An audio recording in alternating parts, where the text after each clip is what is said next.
আসসালামু আলাইকুম everyone, welcome to my channel.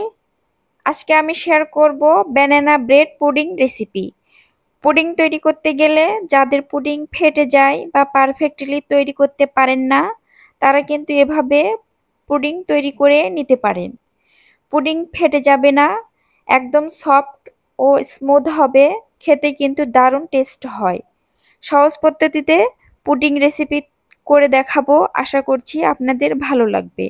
ভালো লাগলে আমার চ্যানেল সাবস্ক্রাইব করে নেবেন। তাহলে চলুন রেসিপিতে যাই। পুডিংয়ের মিশ্রণ তৈরি করার জন্য আমি 2টি ডিম, 2টি কলা এবং 2 স্লাইস পাউরুটি নিয়েছি। পাউরুটির ব্রাউন অংশগুলো আমি নেব না, এই জন্য কেটে ছোট ছোট টুকরো করে নিচ্ছি। এদিক থেকে কলা ছুলে নিয়ে আমি একটা কাঁটা চামচের সাহায্যে চটকে নিচ্ছি। চটকানো কলাগুলো আমি এখন ব্লেন্ডারের জগে দিয়ে নিচ্ছি। এরপর টুকরো করে রাখা পাউরুটি, 2টা ডিম, স্বাদ অনুযায়ী চিনি এবং হাফ টেবিল চামচ ভ্যানিলা এসেন্স দিয়ে আমি এগুলোকে এখন ব্লেন্ড করে নেব।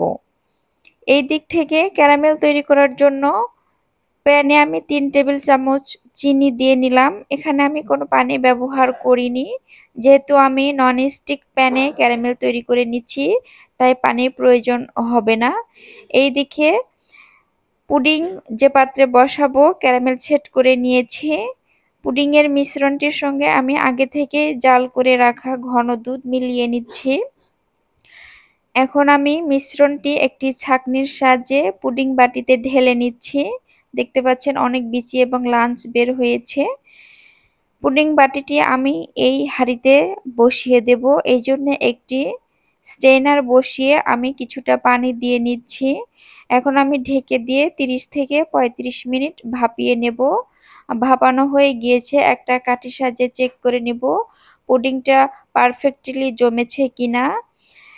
মাশাআল্লাহ, আমার পুডিংটা পারফেক্টলি জমে গিয়েছে। আমি ঠান্ডা হয়ে যাওয়ার পর নরমাল ফ্রিজে 2 ঘন্টার জন্য রেখেছিলাম। এখন মোল্ড আউট করে নেওয়ার জন্য ছুরি দিয়ে চারিপাশ ছুটে নিলাম।